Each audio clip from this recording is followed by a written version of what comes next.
Oui, d'accord. Indray zany resantsika androany hoe ny tahotra. Tahotra zany ao anatin'ny olombelona zany émotion na sensation apetrak'Andriamanitra ao anatintsika en fait ho fiarovana antsika koa. Ohatra hoe raha misy ours ngeza be mivoaka avy anaty hazo nefa ianao mandehandeha any normal tokony matahotra ianao, normal. Satria fiarovana anao, ndana mitsoaka, mihazakazaka faran'ny zengana indrindra. Donc napetrak'Andriamanitra ao anatintsika fa misy tahotra izay tsy normal dans le sens hoe lasa paralyser antsika zany dia avy eo ilay izy mivadika degré ambonimbony hoe lasa anxiété.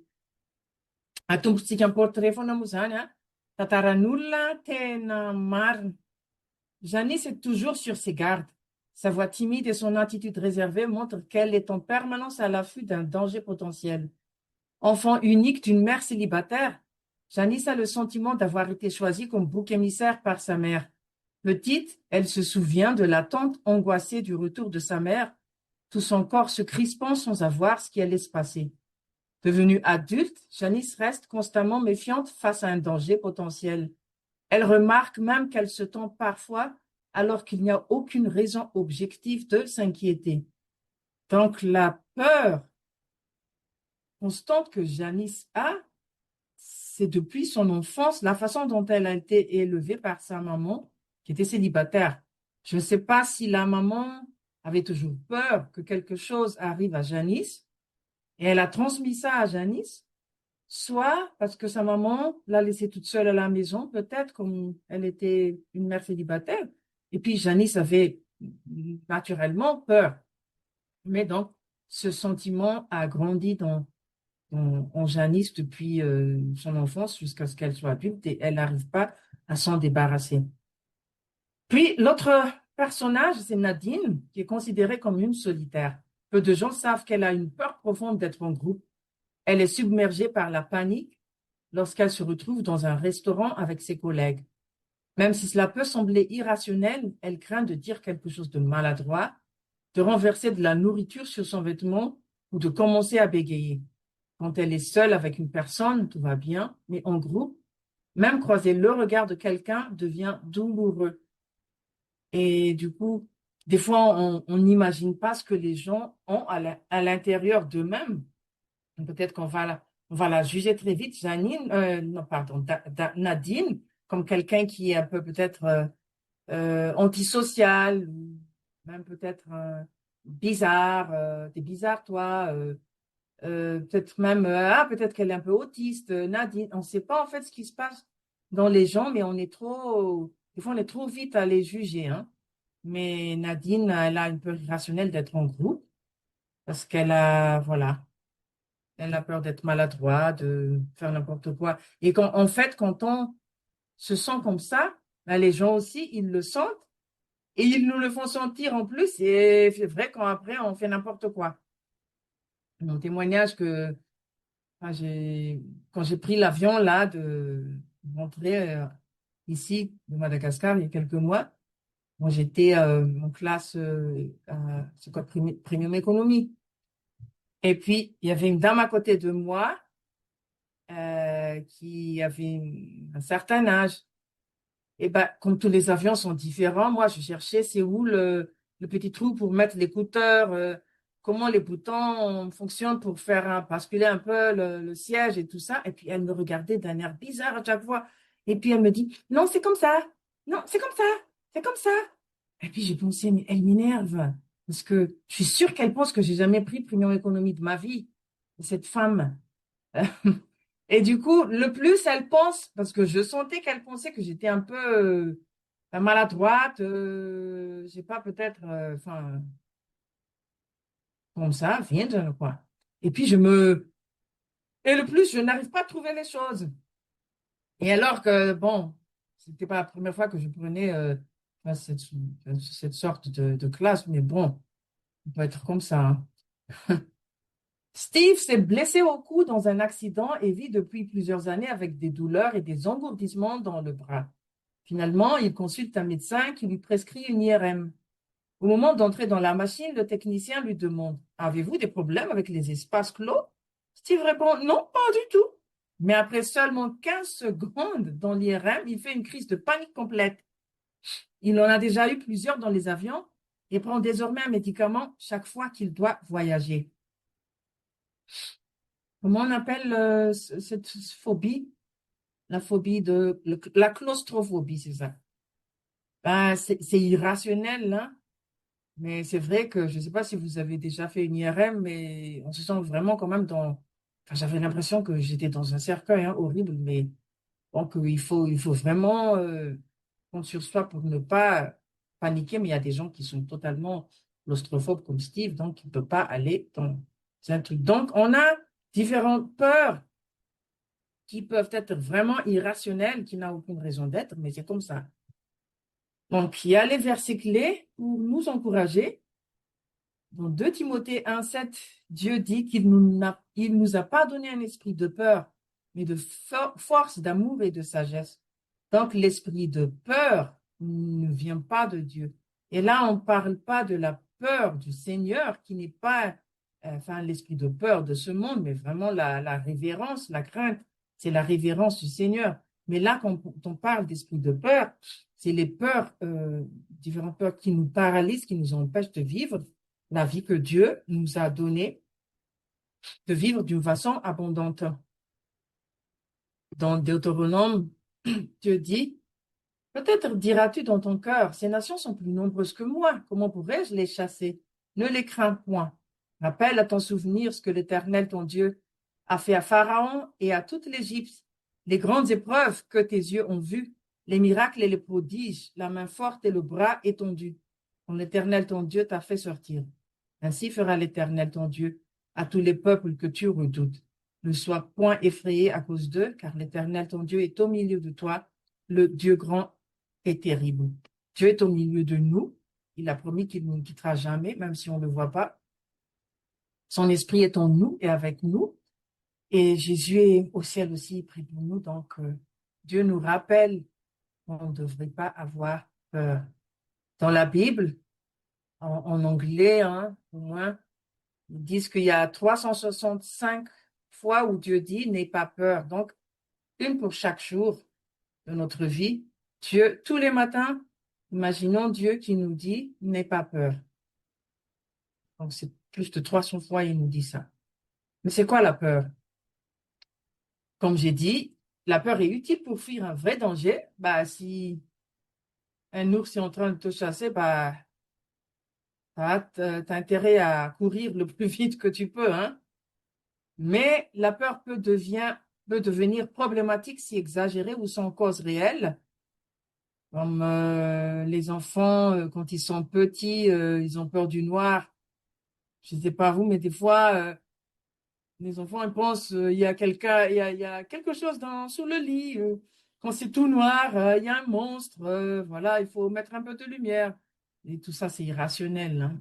Des fois aussi, peut-être qu'il y a vraiment des présences démoniaques dans la chambre, mais c'est autre chose. La peur aussi peut être liée à des menaces perçues comme la sécurité, l'emploi, les conflits. Donc, il y a plusieurs raisons, en fait, pour générer cette peur en nous. L'anxiété, c'est quoi? L'anxiété, c'est l'état constant de peur, malaise ou inquiétude. Comme les gens qu'on a vus tout à l'heure dans les portraits, la petite fille qui a grandi en étant toujours dans l'anxiété et qu'elle n'arrive pas à s'en débarrasser même étant adulte. Donc, il y a toujours quelque chose qui nous inquiète. Il faut toujours qu'on pense à des trucs négatifs euh, sans raison, hein, des fois aussi, hein. Il y a des déclencheurs.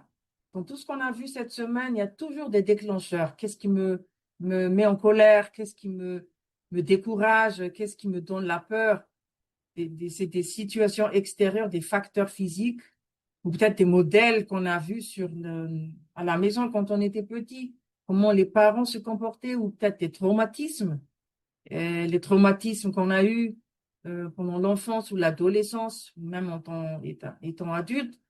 Et les traumatismes, si jamais quelque chose de traumatisant vous est arrivé, il faut en parler.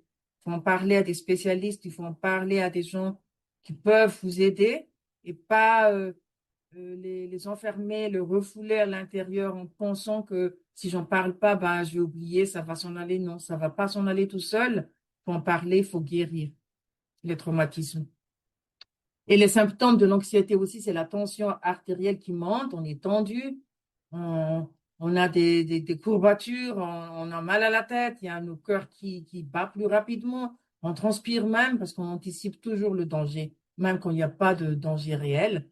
Donc, ça nous affecte non seulement émotionnellement, mais physiquement aussi. Et comme je dis toujours, les symptômes émotionnels et physiques, bah, ils vont toujours ensemble, hein, et que dans beaucoup de cas, dans on va dire plus de 70% de cas, les maladies physiques, c'est les résultats de problèmes psychologiques ou émotionnels qui n'ont pas encore été résolus.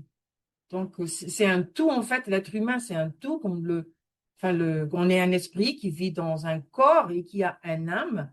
Et l'âme, là, c'est l'âme qui est affectée quand on parle de problèmes émotionnels, psychologiques, c'est nos émotions, c'est notre volonté, c'est notre intellect, et plutôt dans les émotions qui sont affectées.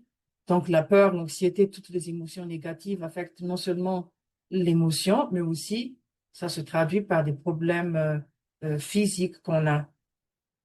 Il y a quelqu'un, enfin, il y a quelqu'un, il y a des recherches, des chrétiens qui ont fait des recherches sur les connexions entre les différents organes et différentes parties de notre corps et les problèmes émotionnels. Par exemple, la colère et les problèmes de rein, les traumatismes et les cancers, enfin, les trucs comme ça.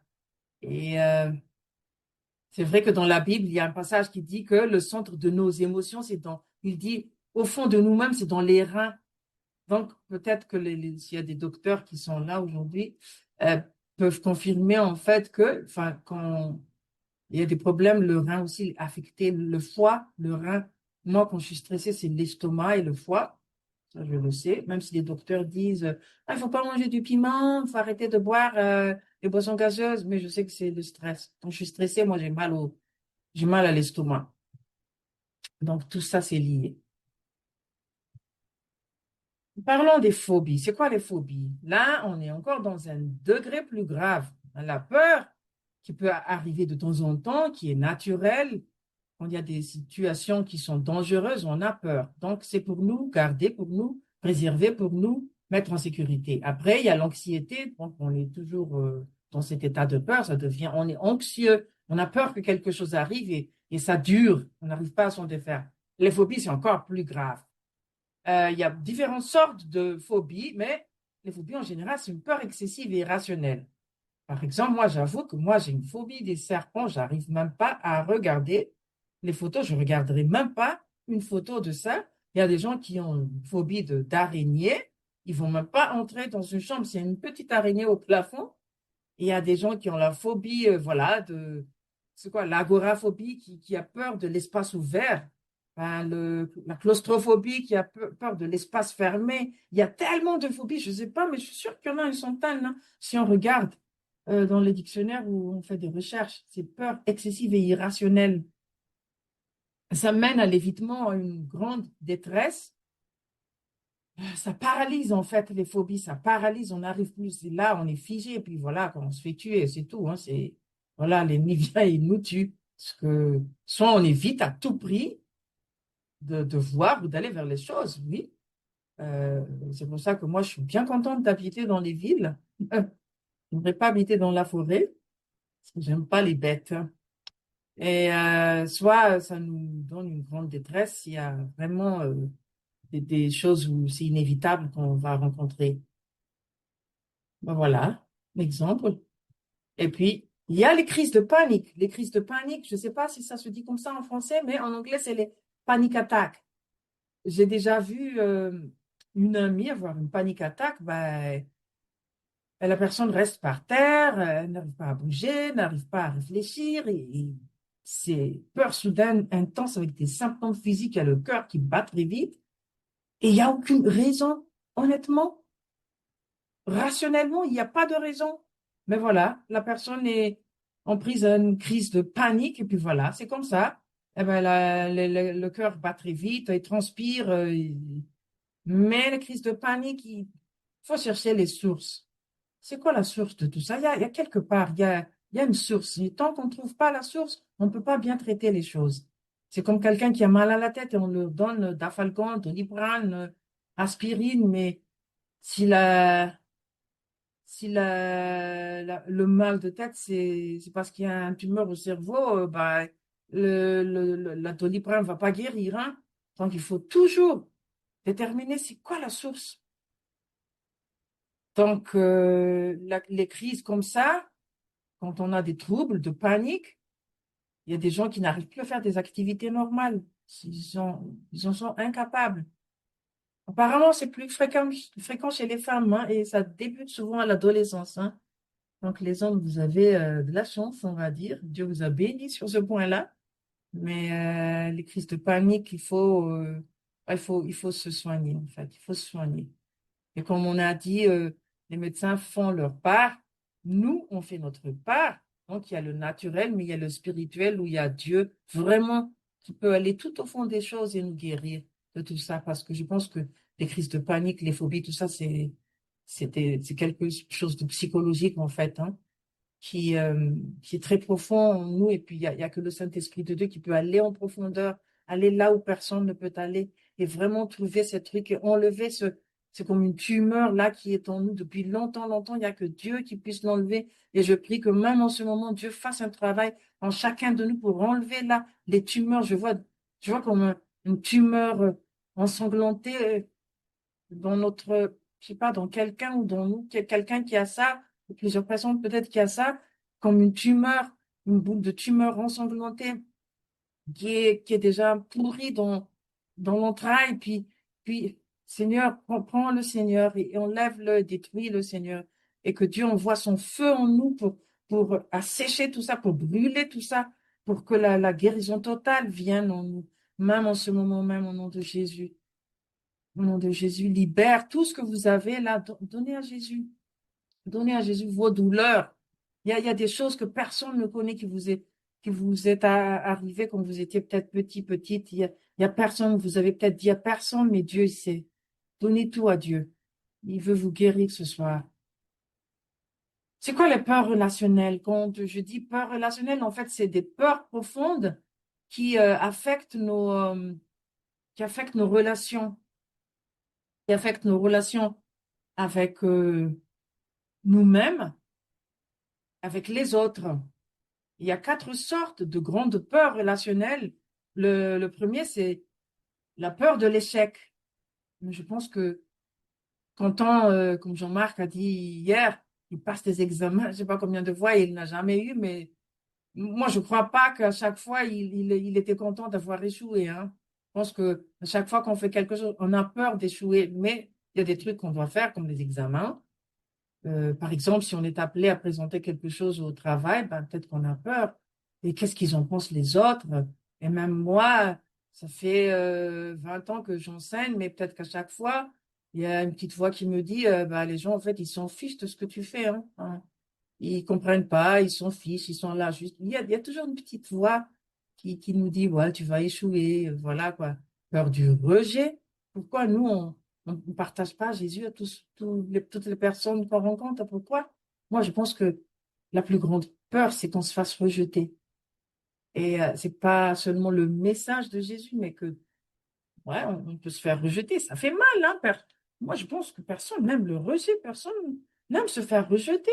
Donc, pourquoi pas moi? Peur de l'abandon. Surtout peut-être les enfants dont les parents se sont divorcés. Ils ont cette peur d'abandon, donc ils vont se cramponner à tout prix à quelqu'un, même si cette personne les abuse, hein.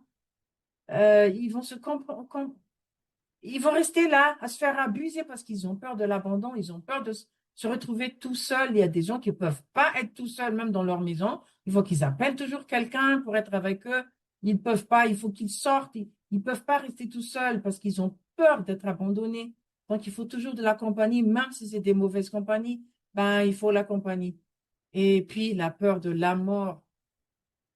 Peut-être que nous, on est encore relativement jeunes, hein, tous, on est là, mais J'ai l'impression que les gens, à partir surtout de 70 ans, et s'ils tombent gravement malades, moi je vois, je sens cette peur en eux, que finalement, même si on croit en Dieu, même si on croit, on espère qu'on va aller au ciel. Et puis je pense que quelque part à l'intérieur, on se dit, j'espère qu'il y a vraiment un ciel finalement, hein, parce que je suis jamais allée, qu'est-ce que j'en sais moi? Et, et, euh, et moi, je sais que je pêche encore tous les jours, et si je vais pas au ciel, et c'est quoi là? Non, on a peur de mourir, on a peur de la façon dont on va mourir. Ah, j'espère que ça va pas faire mal, hein, trop mal quand même, hein. J'espère que je vais pas me faire écraser par une voiture, je sais pas. Ça, c'est toujours là quelque part, hein, peur de la mort. Donc, c'est des peurs, les grandes peurs relationnelles qui affectent nos relations, premièrement avec nous-mêmes, et peut-être deuxièmement avec Dieu, et troisièmement avec les autres.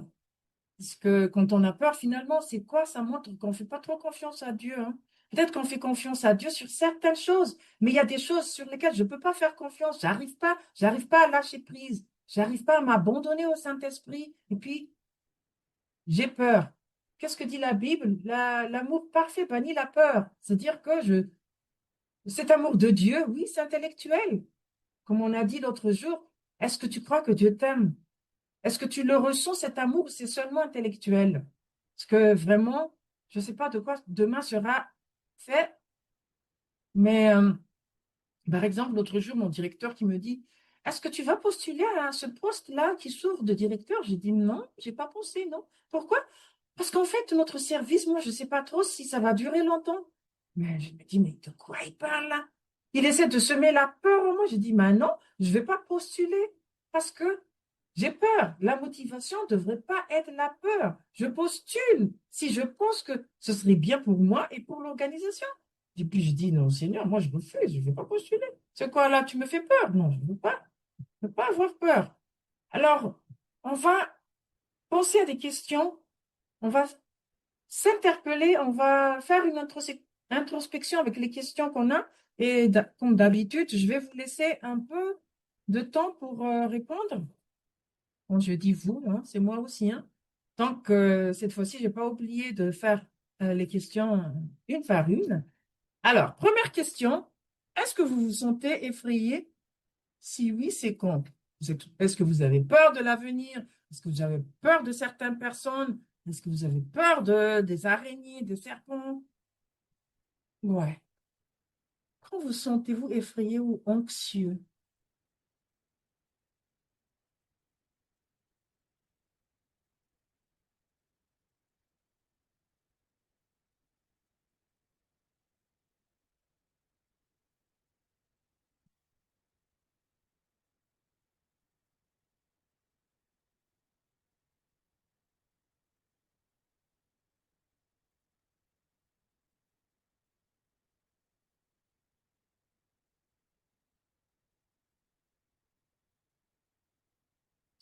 Ouais, moi je fais ces questions parce que je vous donne du temps, je nous donne du temps pour répondre parce que si on veut changer, il faut changer quelque chose. Si vous écoutez seulement et puis on oublie, soit vous n'avez pas ce problème, soit ça va être la même chose, hein. Donc, autant en profiter. Depuis combien de temps et à quel degré cette peur ou cette anxiété persiste-t-elle?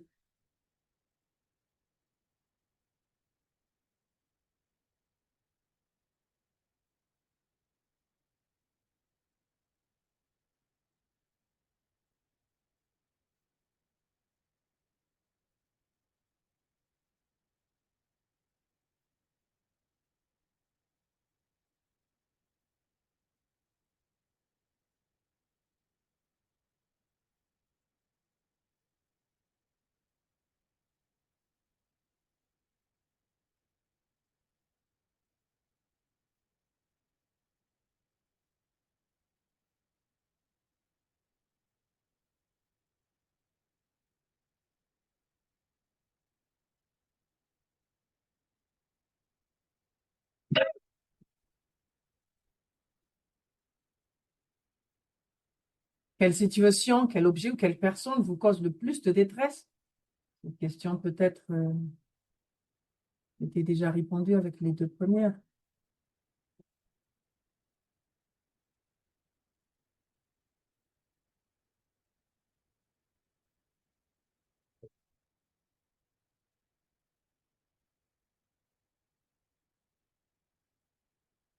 Y a-t-il des moments où vous êtes plus anxieux que d'autres? Si oui, lesquels? Spécifiques moments dans votre vie ou dans la vie quotidienne?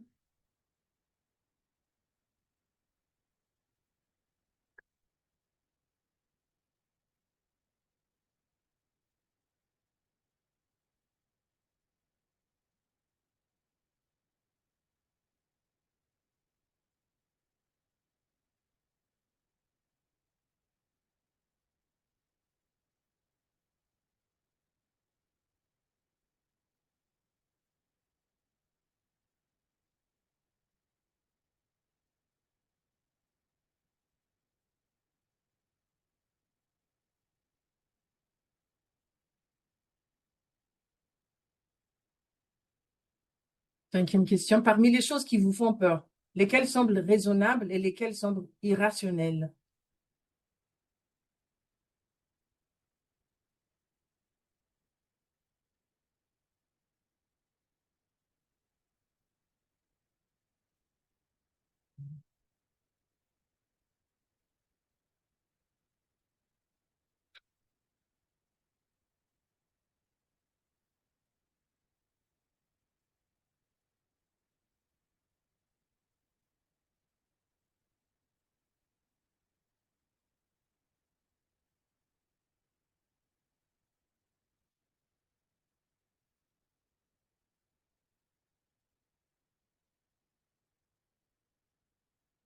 Sixièmement, quand vos sentiments d'anxiété disparaissent-ils?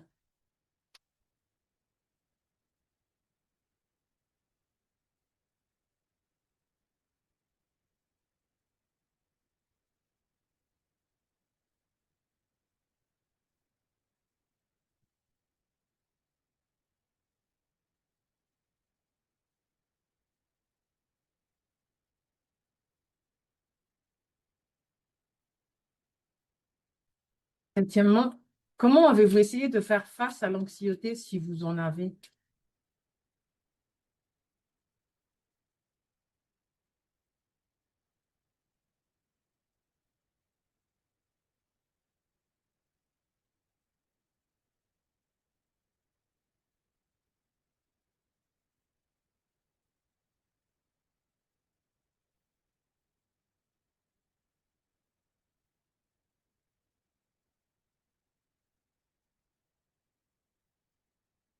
Huitièmement, avez-vous des problèmes de santé et ou prenez-vous des médicaments qui pourraient contribuer à l'anxiété?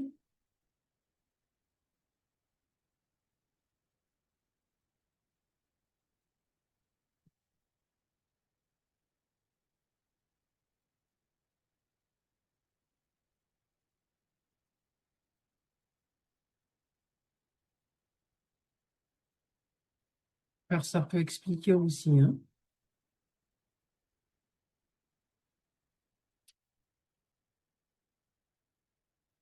Neuvièmement, à quoi ressemblerait votre vie si vous étiez libéré de cette anxiété?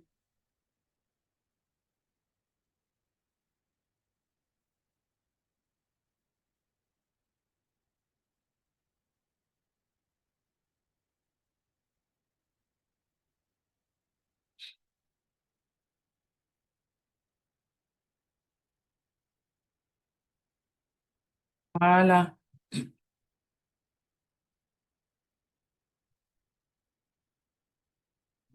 Les conseils,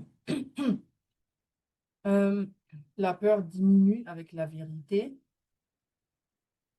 Donc, on connaît, par exemple, c'est pas toutes les araignées qui sont euh, venimeuses. Donc, même si une petite araignée tombe sur le bras, ça va pas tuer, quoi.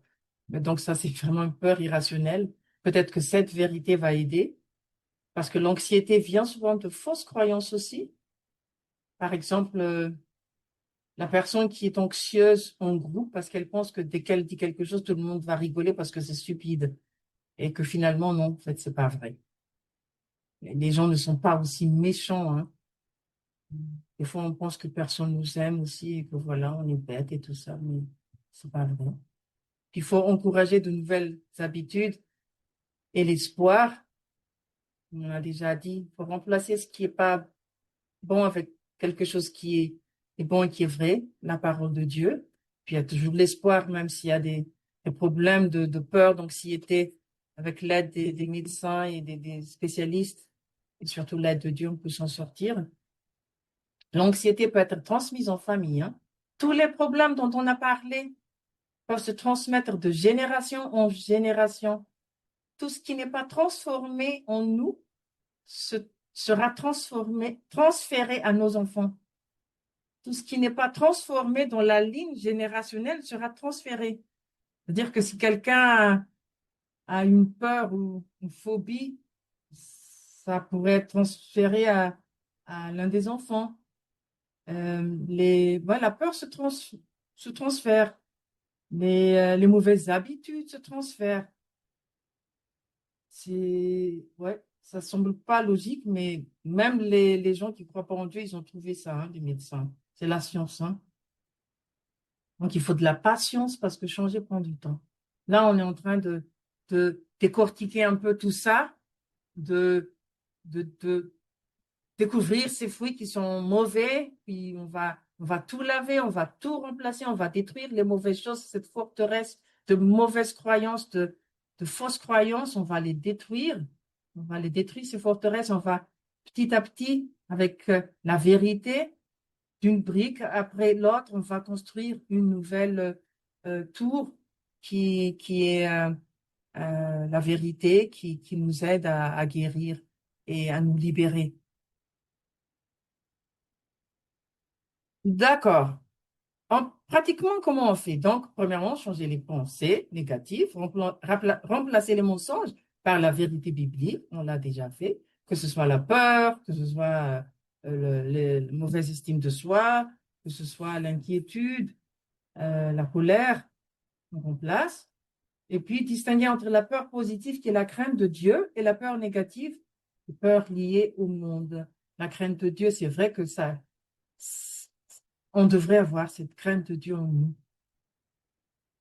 Comme ça, on ne fait pas des choses stupides, hein. Et puis, on est en sécurité. On est en sécurité aussi avec le Seigneur, quand on a cette crainte du Seigneur en nous.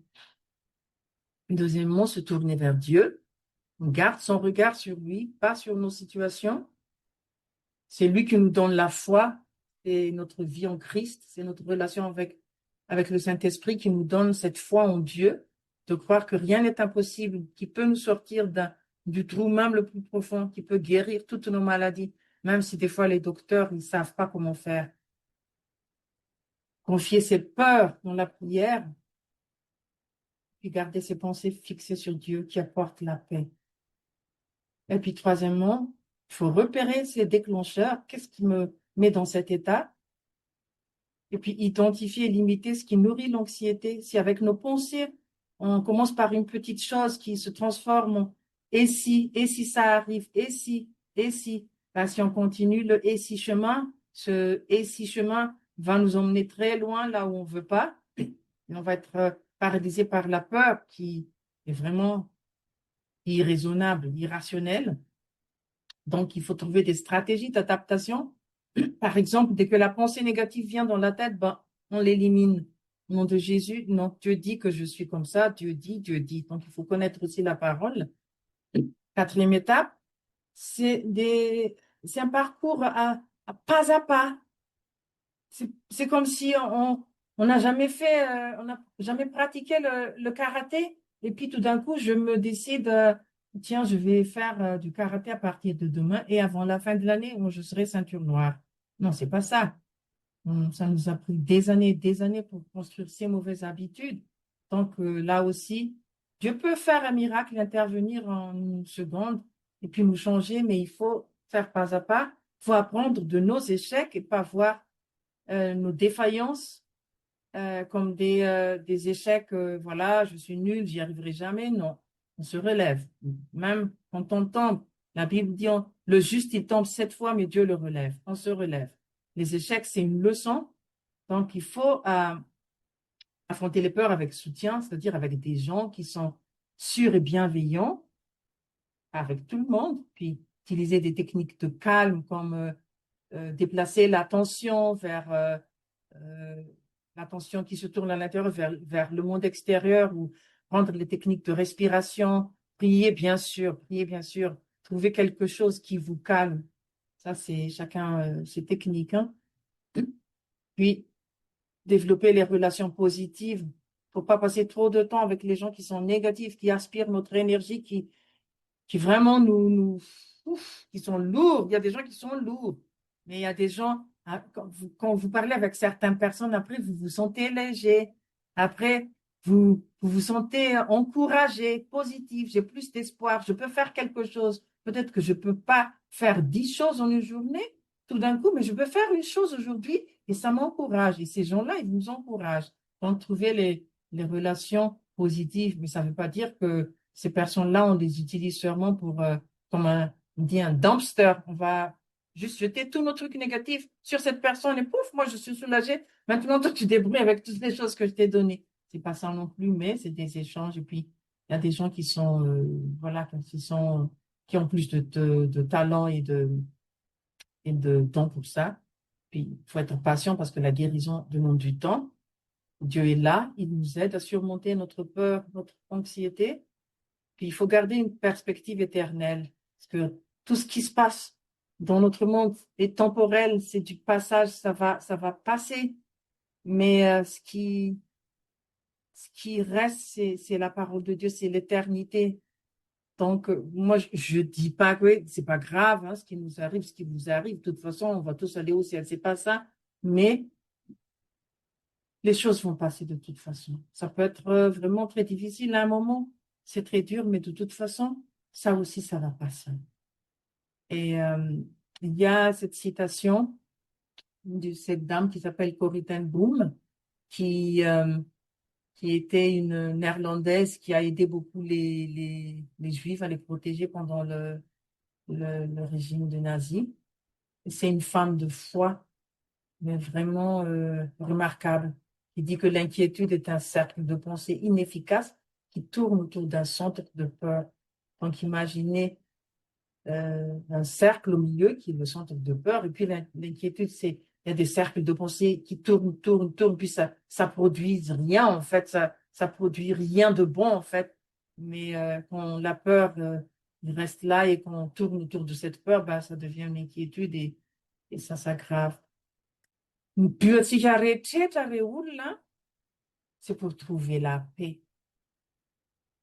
La paix, hein, acronyme mazan le la paix io hoe PAIX. Dia inona ilay izy voalohany indrindra ny antsika zany a prier. On commence toujours par la prière. Na hoe Andriamanitra tia ny problemako ampio aho. Andriamanitra inona no tokony ataoko? Andriamanitra eo ve ianao? Andriamanitra mifona, Andriamanitra misaotra ny antsika zany vavaka ny etombohan'ny rehetraretra. Donc, un objectif en fianartsika pour avoir la paix en nous et la paix avec Dieu et la paix avec les autres. Le lakroa mihitsy zany centré aminao a dia Andriamanitra dia ny olona rehetraretra manodidina anao.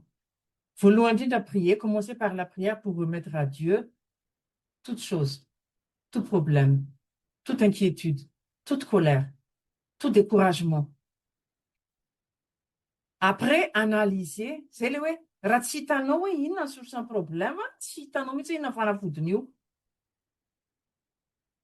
Verina foana amin'ilay raha marary an-doha ianao dia hoe inana aspirine na doliprane nefa misy tumeur akao amin'ny cerveau, ben, c'est pas ça le problème, peut-être il faut opérer, hein.